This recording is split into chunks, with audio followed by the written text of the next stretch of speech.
This is a 2015 Mazda 5 minivan. And this car has had a problem with the rear hatch. Basically, the rear hatch is no longer unlocking and opening. And we have to open it by using the emergency release from the inside. This has been kind of a work in progress, and in the course of replacing the actuator here, or the switch, we inadvertently broke this entire trim piece that goes all the way across. So in this video, the one thing I'm going to do is replace this trim piece with a new one, and I'm also going to show you the actuator or latch and the switch that operate this rear hatch electrically.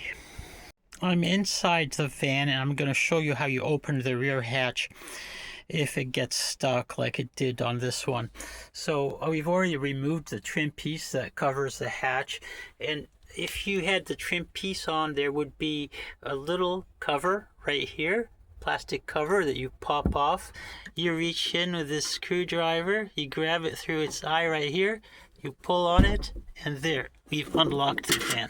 Now, I don't want to have to deal with unlocking the rear hatch from the inside every time it closes. So while I'm working on it, I've just removed this cover from here, and I'm going to undo these two 12mm bolts, and I'm going to remove this latch that holds the tailgate closed. So there's the two bolts, the latch and the cover that would go right here, and now I can open and close the latch, and now I can open and close the hatch however I want.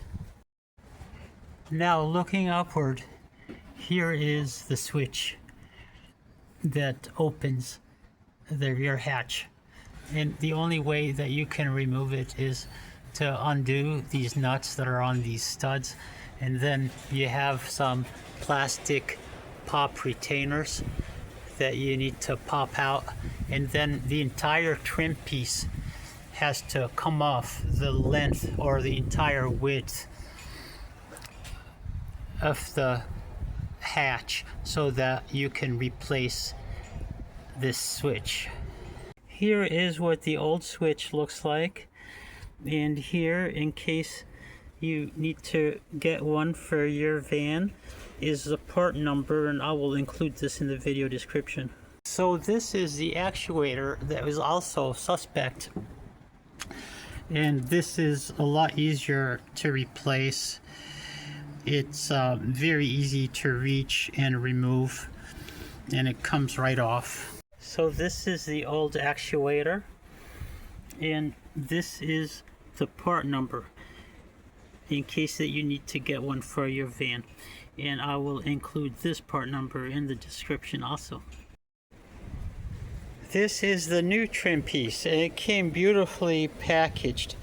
Now, unfortunately, even though I selected the light gray color, they sent me a charcoal gray, and I've paid so much to get this shipped that I'm not going to bother with returning it. I'm just going to install this darker color and call it good.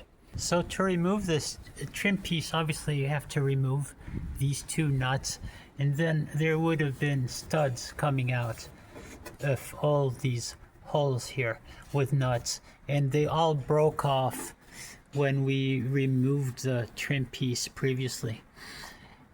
So we're just going to go ahead and remove the broken trim piece and see what we need to do to reinstall the new one. So here's the old piece, and it does appear, because of the way that this is beveled right here, that in order to install the new piece, I may have to remove the tail lights. I'll show you what I'm talking about. This is the tail light that is mounted on the hatch, and right here in this gap is where the bezel or the bevel of the trim piece has to slip behind it, and I don't know if it can fit on without removing the entire tail light. To install or remove the center trim piece without damaging it, definitely you need to remove these tail lights from the hatch, and I will show you how that's done. Looking up from the inside, you see the tail light, and there is that nut with a plastic spacer, and you want to undo that nut first. Next, you have a plastic tab. It's this plastic tab right here, and you want to push this in. You want to push this in while you pull on the tail light. Now the tail light does have some sealant or adhesive that holds it in place. So you have to get a pry tool, get it behind the tail light, and you have to pry pretty convincingly, and you have to be brave. It's not going to break, but it's stuck onto the door, or it's stuck onto the hatch rather. And you have to really exert some force to overcome the adhesion from that sealant or adhesive. When it does come unstuck, you can just basically peel it right off. Now be aware, there are some tabs that are right back here. You can see those square tabs, so you want to pivot around them, don't break them. Here's the switch. I've removed it, and I've been able to diagnose what the issue is with this, and that is, if you look right there where there should be two connector pins, one of them is broken off. And unfortunately, where this pin has broken off is right in the female side of the connector, where I'm not able to get it out.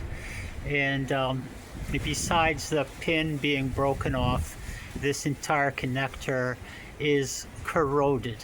So our path to repair is that we must either find a pigtail and wire it in to replace this connector, or we have to replace the entire back harness.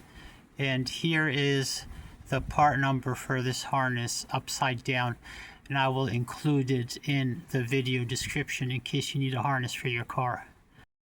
And here's how I verified that the problem is just with the connector and nowhere else in the locking system. I've taken these probes, inserted them into the back of the connector where the wires are inserted. I've taken this little copper wire, and when I touch here, you can hear it. Lock unlock is going on. Fortunately for us, this is not a CAN bus switch. Okay, it is just a simple electrical switch where you close the contact and it operates the lock. I am test fitting the new trim piece, and it fits perfectly. Of course, it's OEM, and I don't think that anybody will notice, and even if they do notice, I don't think they will object. That is a different color from the original.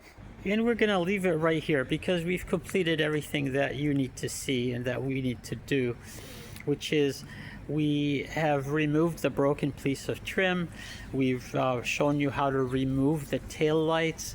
We have diagnosed the problem with the switch and with the harness, and we've identified the path to repair, which is to replace the switch because it is not repairable, and we're gonna either replace or repair the harness depending on whether we can source a connector pigtail separately from the complete harness. Otherwise, we'll just purchase the complete harness. It's about $100, and then we'll be back in business. So thank you for watching this video, and see you in the next one.